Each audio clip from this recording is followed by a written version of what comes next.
Tony, good morning. Can you say something nice about the Cleveland Browns today? Well, I can, Dan. They have some talent, especially on offense. They've got some pieces on defense. I do not think they'll go 0-16. That's just as hard to do as going 16-0. So I think they're going to win a couple of games here down the stretch. And if they can get some consistent quarterback play, whether it's the tail end of this year or next year, they're going to be okay. If they have the number one pick in the draft, should they take a quarterback? You know, I haven't seen the college quarterbacks this year. I don't know who that is. If there's an Andrew Luck, Peyton Manning, Tom Brady, I think you definitely have to take them. If not, there's some different ways they can go. But in this league, if you don't have that franchise quarterback, it's always a struggle. So I think anytime you have the number one pick, you have to look for that.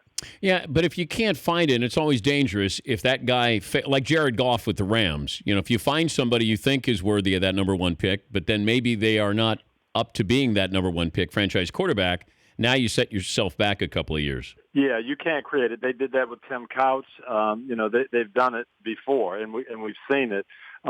If that guy is not there, and usually you can recognize them. Now, I don't watch enough college football to know if that guy is there this year, but Andrew Luck, Peyton Manning, you could see it coming out. So hopefully, for their sake, that guy is there. If not, you can do a lot of different things. Just get yourself a great player. But what does the quarterback have to have who was going to play for you? Now, you were lucky. You had Peyton, but, you also had some lean years, too, with Tampa, with Trent Dilfer. But who's the guy? What do they have to have, the trait that is just no matter what? There are good quarterbacks who can win games for you, and you're going to be fine. But that special quarterback, when you look at him, there's a poise factor and being able to process information, and there's an accuracy factor. If you're accurate and you're poised, that's what's going to make you a franchise quarterback. I saw where Tony Romo has not been activated. They got the Steelers and the Cowboys coming up this weekend. He's been medically cleared to play. It looks like he's going to be able to go through practice this week unscathed. But why do you think they're not activating him? I saw this in 1998. I was coaching the Tampa Bay Bucks, and my good friend Denny Green was coaching the Minnesota Vikings.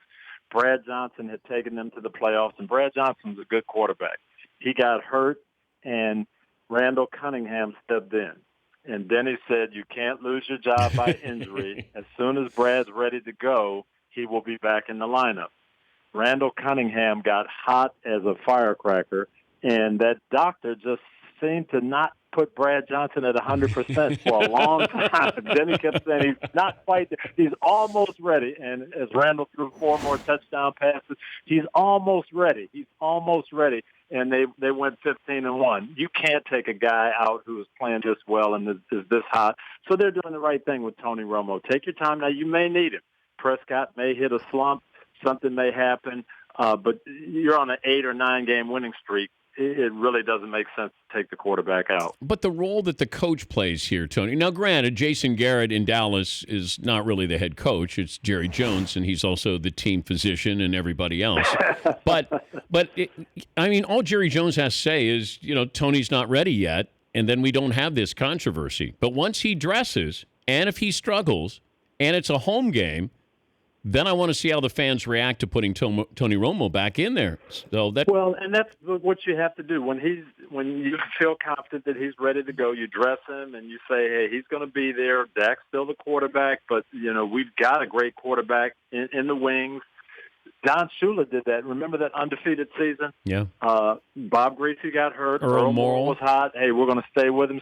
But eventually, when they needed it, Greasy was back in. They won the Super Bowl, and everybody's happy. So you ride it out. It's tough to replace that hot hand, and that's what, as a coach, that's what you've got to do. Go to Tony Romo. You're great. This doesn't say anything about you. We still have confidence in you, but we're hot right now. So I'm not going to disrupt this. As soon as we're not hot, we can put you back in the lineup. Would you put Romo back in when he is cleared to play if you were coaching the Cowboys?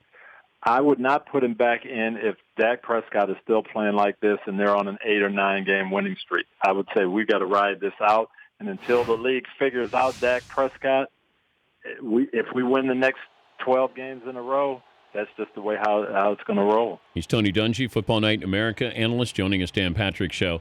I talked last hour about Rex Ryan and Bill Belichick reportedly voting for Donald Trump. Some players, the locker room, will it be divided? African Americans and what they think of Donald Trump, white players, what they think of Trump. As the head coach, what would your role be right now in either discussing this or distancing yourself from it? No, it's just we kind of talked about this, Dan, with the Colin Kaepernick situation. Whatever comes up in life, you can't let it divide the team. And I don't have to think exactly like you think. There's 53 guys, I guess, on the team now, practice squad players. There's 150 people in the building. We're all a family. We're all in this together on the football field, and nothing can separate that. But I have to be able to live my life and do what I feel is right and think the way I think. And, yeah, we can have discussions and we can talk about why you like this candidate and I like that candidate. But at the end of the day, Colin Kaepernick has to be able to have his say. Rex Ryan has to be able to have his say. Bill Belichick, same way. But then when we come together and go to work, we go to work as a family. And I don't think it'll be disruptive at all. Yeah, I think once you step on the field, all that's put to the side. Here's my question for you. If I'm a free agent, do I want to play for Rex Ryan? If I'm African American and I have a problem with people voting for Donald Trump, is that something that could come up? Let's say you're going to the White House and players say, we don't want to go to, a team doesn't want to go to the White House. Can you see situations? If you're doing that, you're very shallow, in my opinion. Yeah, I have my opinion about presidential candidates and the last 10 presidents. That it doesn't matter when we're talking about our football team. And to me, our football team goes to the White House. That's one of the perks that you enjoy. Whether I agreed with George Bush or Barack Obama or Donald Trump, hey, we're representing our city, going to the White House, representing our country. It doesn't matter who the president is. How you feeling? I'm feeling good. I'm excited about this weekend. I think we got some big games. Looking forward to this November, December stretch.